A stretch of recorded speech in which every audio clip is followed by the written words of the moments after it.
Hello guys, welcome to a new camera sample video.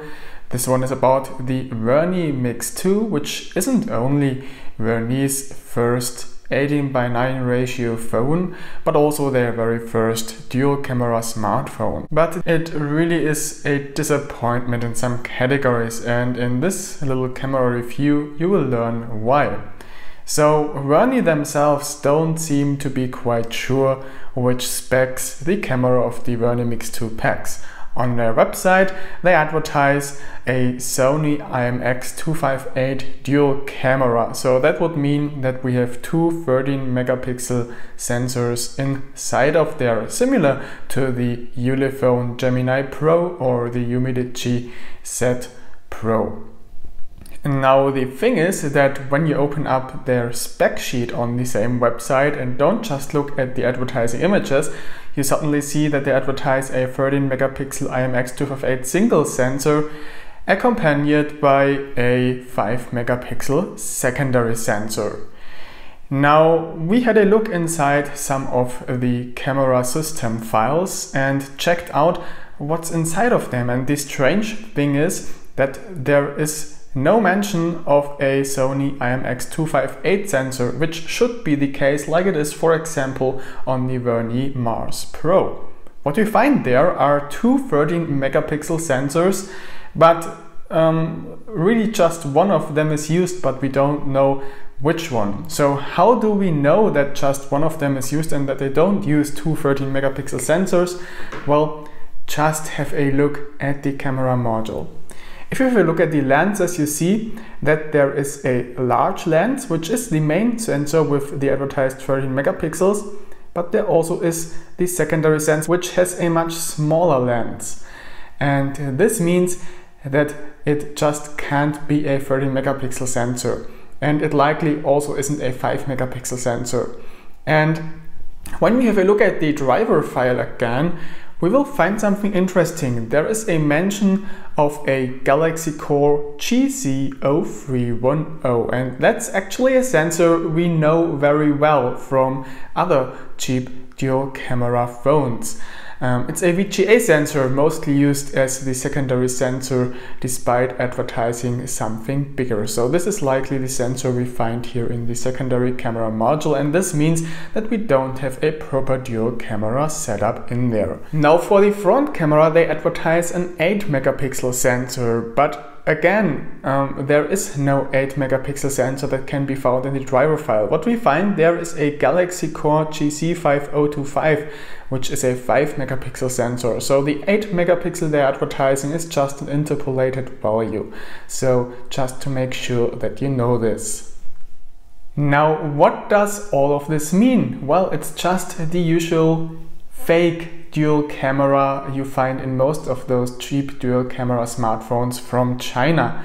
And that's really disappointing because Vernee never used dual cameras. They always went against this useless trend. Useless on most phones, of course. There are, of course, devices in a higher price range that have proper dual cameras that are actually useful. But in most it's just useless, so it's really sad that they didn't went for a real dual camera setup when finally going for a dual camera setup. So what does fake dual camera or fake bokeh effect mean? Well, all this thing does is just kind of a software bokeh effect. They draw an unsharp area around the whole picture with a sharp circular center, which you can change in diameter or size with those little sliders here.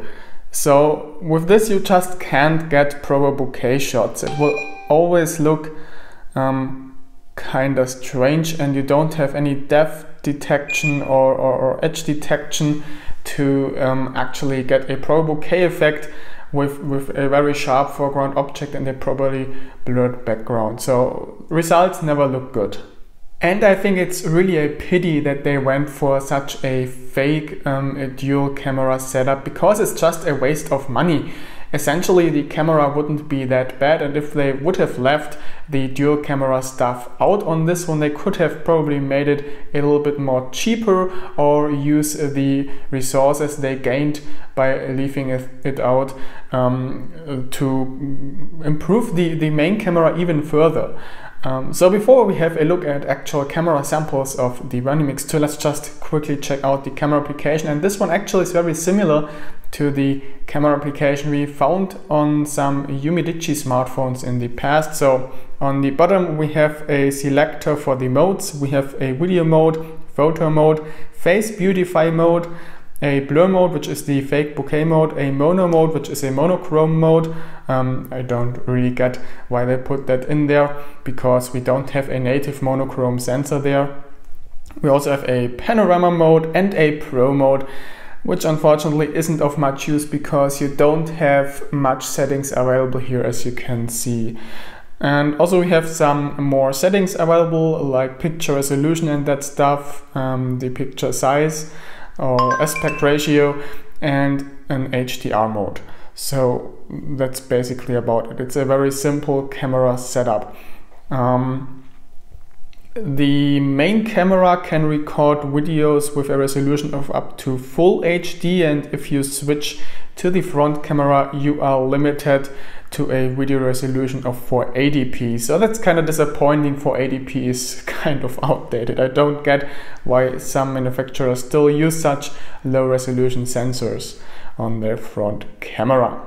Now, when having a look at actual camera samples of the Vernee Mix 2, you will be surprised because those don't look too bad. And when I talk about actual samples, I of course mean the normal camera mode without that fake bokeh stuff or anything like that. Just normal pictures. At daylight, they look pretty decent. We have a reasonable amount of detail and sharpness.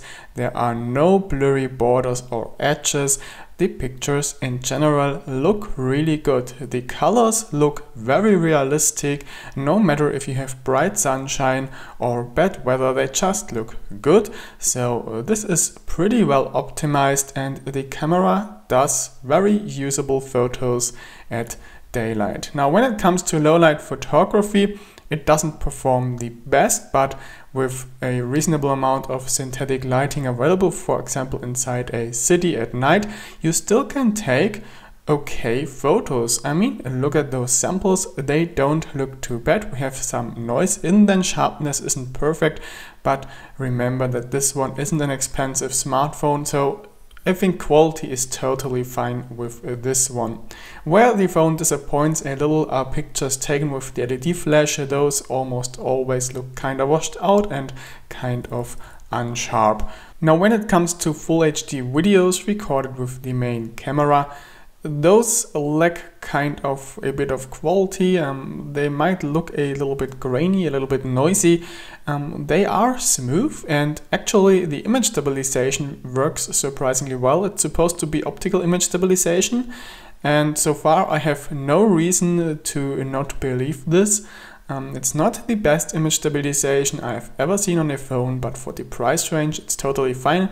Just the quality could be better, but it's still okay. It's still usable if you don't after a superior full HD video quality. So much for that. But the front camera video quality isn't good at all. Just like selfies, the quality is just bad. It doesn't look really good. Kinda unsharp, very grainy. Not much fun recording videos with the front camera, and selfies of course also not. So yeah, that's it for the quick look at the Vernee Mix 2 camera. The full review will come in the next couple of days, so stay tuned for that. Thanks for watching and see you then.